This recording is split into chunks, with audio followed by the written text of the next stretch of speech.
Leo San dice que es prioridad hacer video del reporte de la pobreza en México que salió la semana pasada. Sí, 15 millones de personas salieron de la pobreza. 4 teístas celebran como energúmenos.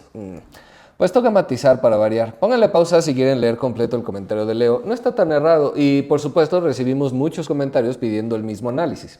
Así que a las carreras y todo, pero aquí va. No son malas noticias, por supuesto, aunque, pues bueno, ya verán. Si son 4 teístas, solo pongan atención y no dejen que sus sesgos cognitivos los engañen. Vean este video para que sepan de qué hablo. Y si son anti 4T y siguen creyendo que nos convertiremos en Venezuela, pues pongan más atención todavía. Vayan por su refresco, cobija, palomitas o lo que quieran, porque sin más divagación y como siempre sin conspiraciones ni fanatismos, comenzamos.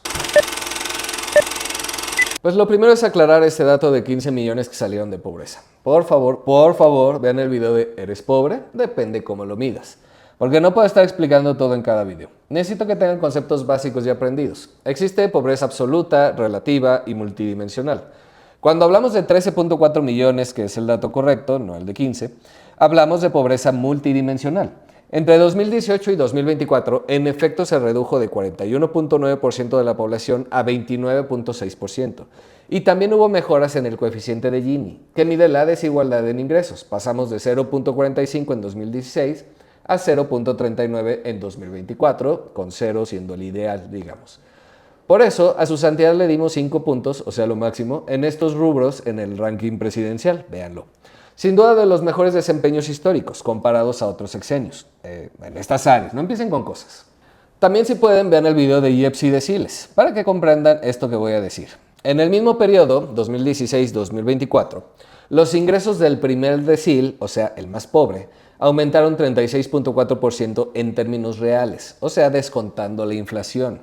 Mientras el décimo decil, el más rico, disminuyó 7.6% en términos reales. Pero hablamos de deciles, o sea, grupos de 13 millones de personas o más, no del 1% más rico. Pongan atención y no empiecen con cosas. Porque lamento comunicarles que la mafia del poder sí incrementó sus fortunas. ¿Y por qué mides desde 2016 y no 2018? Porque se me antojó, ok, nah.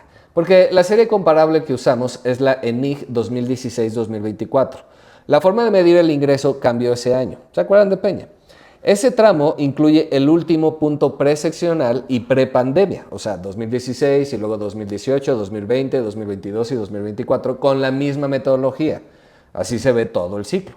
Antes de las políticas nuevas, choque COVID, recuperación y 2024. Si arrancas en 2018, recortas la base prepolítica y pierdes contexto. Ay, ¿alguien entendió media palabra? Ahí está la tabla para que vean que la tendencia es la misma desde endenantes. Ahora, supongo que lo que quieren saber son las causas de la reducción de la pobreza. Pues son principalmente 3 factores. Primero, el aumento sostenido del salario mínimo, que como bien dijo Leo, muchos estaban subregistrados y ahora solo se ponen al corriente. O sea, en realidad ganaban más y ahora sí se registra su salario real, o casi. Pero no solo eso. El aumento del salario mínimo sí empuja al resto de salarios al alza y también, aunque no en la misma medida, a los salarios en la informalidad. En efecto, entre aumento en salarios y reformas laborales, obligaron a ajustar al alza los salarios declarados. Seguramente una porción del aumento en ingresos captado por la ENIG refleja dinero que los trabajadores ya ganaban, pero que no reportaban. Ni la empresa ni las personas en la encuesta Hogares, aunque difícil saber en qué proporción. Y sin duda también el tema de regulación de outsourcing. Muchas empresas se han visto obligadas a distribuir más utilidades entre sus trabajadores. Segundo, el crecimiento del empleo, formal e informal por igual. Tras una obvia caída en pandemia, la estabilidad macroeconómica contribuyó a un mercado laboral robusto, que fue disminuyendo el desempleo hasta alcanzar el mínimo histórico de 2.7% a finales del año pasado. Y finalmente las políticas sociales y transferencias de ingreso, o sea, los apoyos sociales, pues, que estos impactan de 2 formas, tanto en el aumento del ingreso como en la disminución del desempleo con programas como Jóvenes Construyendo el Futuro y Sembrando Vida. Son empleos subvencionados, pero dale, cuentan para los dos en lo que a estadísticas se refiere. Pues todo de fábula, ¿no? Evolución del ingreso por decil. Tras la pandemia, todos los deciles recuperaron y superaron sus niveles pre-pandemia. Pero los deciles más bajos crecieron el doble que el decil más alto en términos relativos.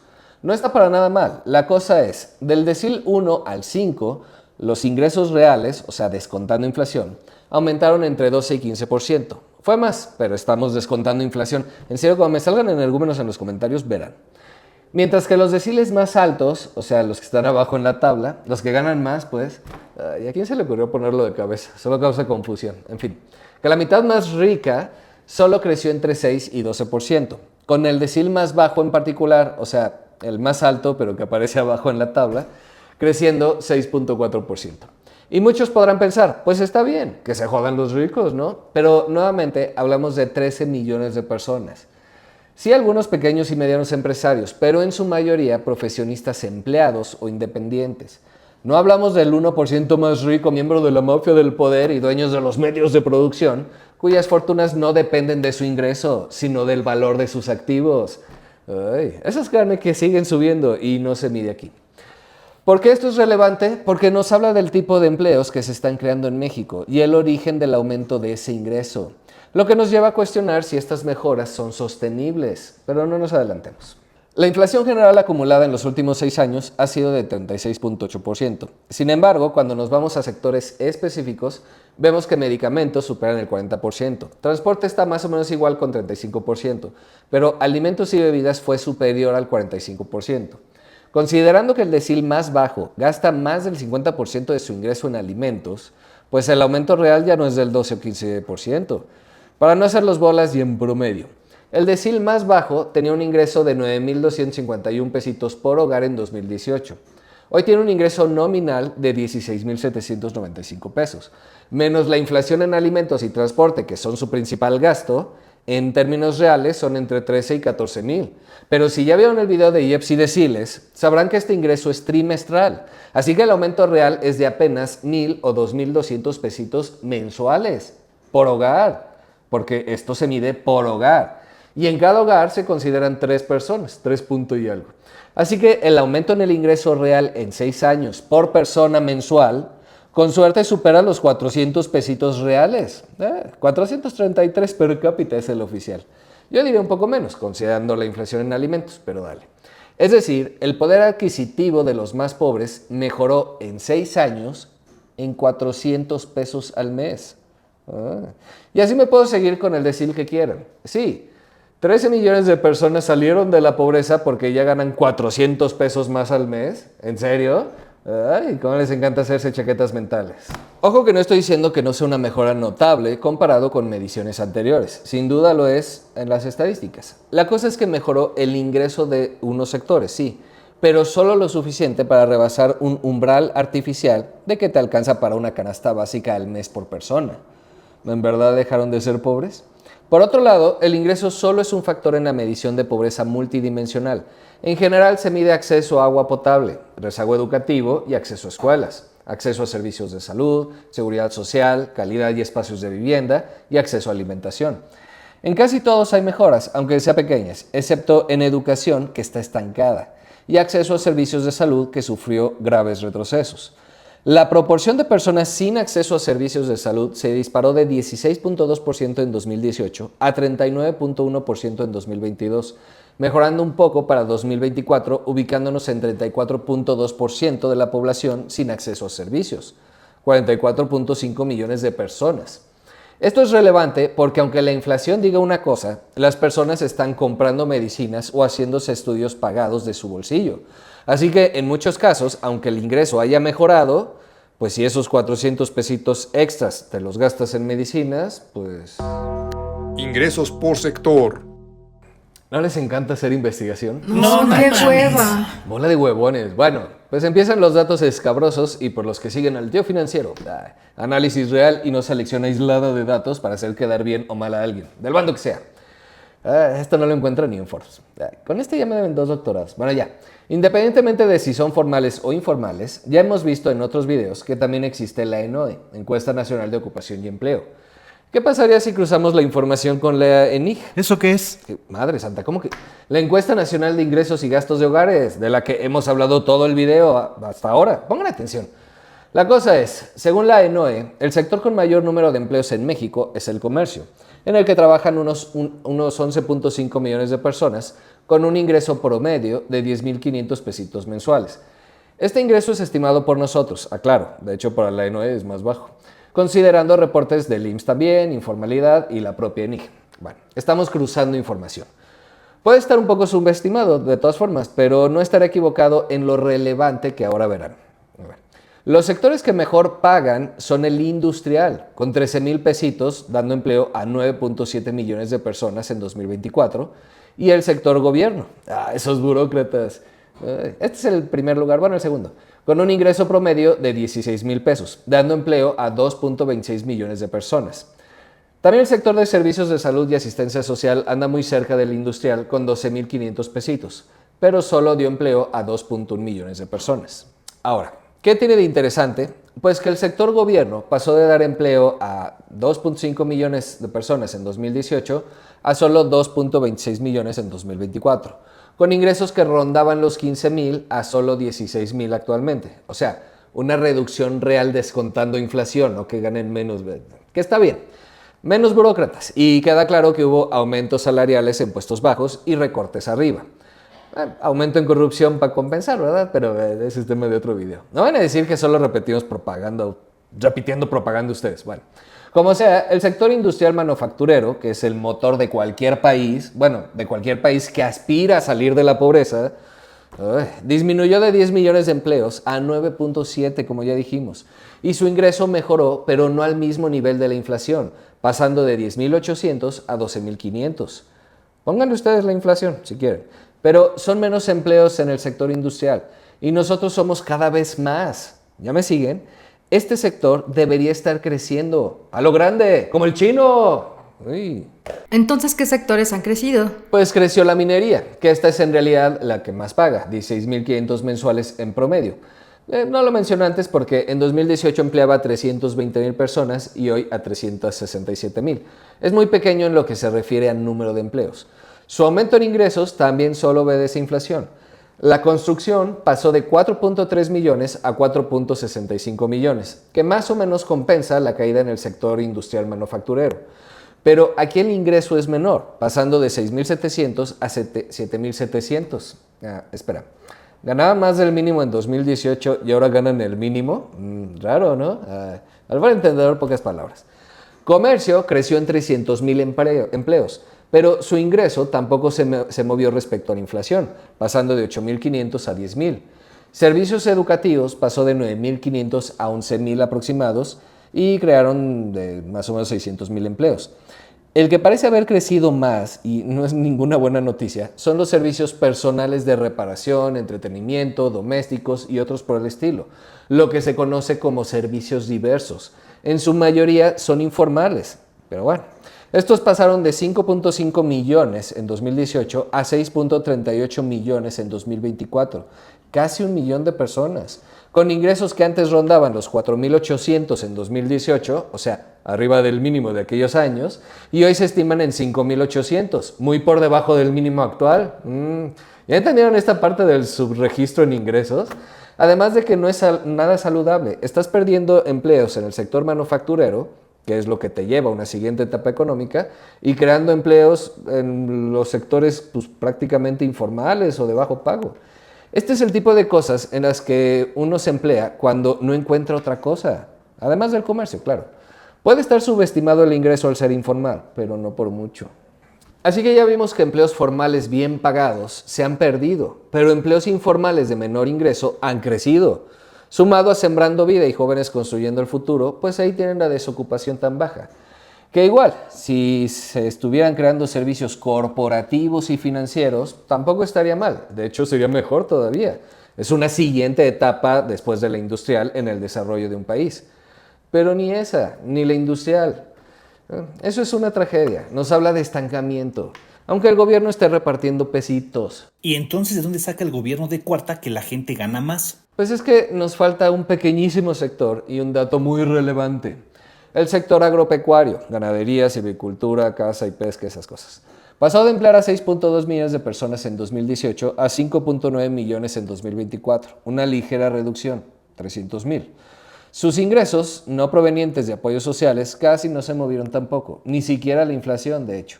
Y sabemos que las zonas rurales son los mayores exportadores de migrantes, ¿no? Pues adivinen qué ingreso sí creció descomunalmente en los últimos 6 años. En 2012, las remesas representaron más o menos 23.386 millones de dólares. Para 2018 rondaban los 34.000 millones de dólares. Pero en 2024 se la volaron, representando casi 65.000 millones de dólares.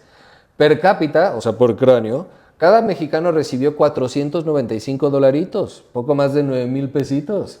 En 2018 fueron 6,000 pesos, así que sí aumentaron en 3,000. Y considerando que son los deciles más bajos los que reciben más remesas en general, para el decil más bajo representa el 33.2% de su ingreso, en los hogares que lo reciben, claro. Y si saben dividir 3,000 entre 12 y tienen buena memoria y recuerdan cuánto fue el aumento real en el ingreso de los deciles más bajos, hace que te vueles la cabeza, ¿no? ¿Y entonces el despilfarro en ayudas sociales y aumento en salarios no sirve para nada? Oye, no, tampoco. Más del 50% en votos, mayoría en los congresos y casi todas las gobernaturas no es no servir para nada. Fue una gran inversión para ellos. A ver, pues maticemos y pongámoslo en perspectiva antes de que brinquen energúmenos.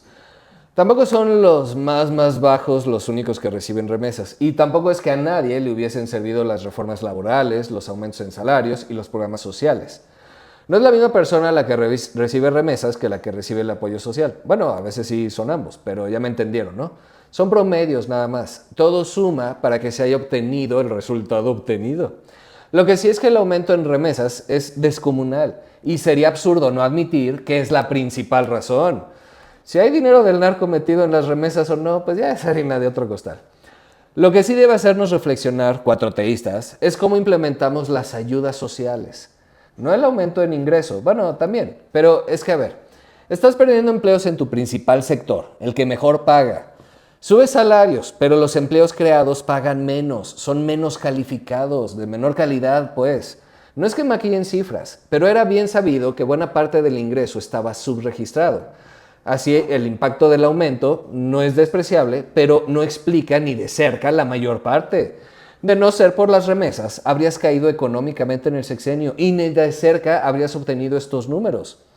Así que nos tenemos que replantear la Sostenibilidad de programas sociales bajo distintos escenarios económicos. No los quiero aburrir con más choros, así que me voy rápido. Si alguien quiere el estudio completo peso por peso, igual que con el ranking, tendrá que esperar a que lo publiquemos. Pero miren esta tabla. Hasta 2018 traías una variación del PIB real de 2.2%. Caíste 8.2% en 2020 y tu promedio de recuperación en 2024 fue de 3.1%. En promedio, haya sido como haya sido. Muy bien. Tu ingreso presupuestario pasó de 5.1 billones a 6.8 billones. Muy bien también. Traías un gasto en programas sociales de 1 billón y lo aumentaste a 1.6 billones. Pero tu déficit fiscal pasó de menos 2.1% a 3.3% en promedio. 2024 fue más de 5.7%. Y este año, aunque hay planes de bajarlo, como que para variar las cuentas no les van a cuadrar. Y tu deuda pública la pasaste de 44.8% del PIB a 51.4%. No es que sea escandaloso, pero si mantienes un crecimiento moderado de entre 1 y 3% anual, en el que los ingresos gubernamentales tienden a crecer a la par de la economía, pues sí te permitirá, sin duda, financiar la continuidad e incluso expansión gradual de programas sociales sin comprometer la estabilidad fiscal. La cosa es, si te quedas sin remesas, por los motivos que sean, por un lado. Por otro, ¿por qué estás perdiendo empleos en el sector industrial? ¿Y por qué ya solo recibes inversión extranjera de empresas que ya están aquí? O sea, reinversión, pero muy poca nueva, a pesar del nearshoring. Es decir, tienes que reevaluar en qué estás invirtiendo como país. Si se presenta un escenario de crisis aguda, esperemos que no, tipo COVID o 2008, habrá tensiones severas en las finanzas públicas. Ya no lo soportaríamos en ese escenario, al menos no tan bien como en 2020. Crecería la deuda descomunalmente, no podrías evitarlo. Los programas sociales no pueden reducirse en medio de una crisis, al contrario, es cuando más necesitas ampliarlos. Entonces, pues eso, nos vamos a volver a endeudar. ¿Y para qué? No nos van a llevar a una crisis por sí mismos los programas, salvo que haya factores externos. Pero ¿son la mejor inversión que podemos hacer visto lo visto? No creo que nadie esté en contra de dar pensión a adultos mayores, pero ¿a todos? Es el programa más costoso, valdría la pena revisarlo. Así como el resto de políticas públicas que están impidiendo que lleguen inversiones grandes que nos permitan crecer y dejar de depender de remesas.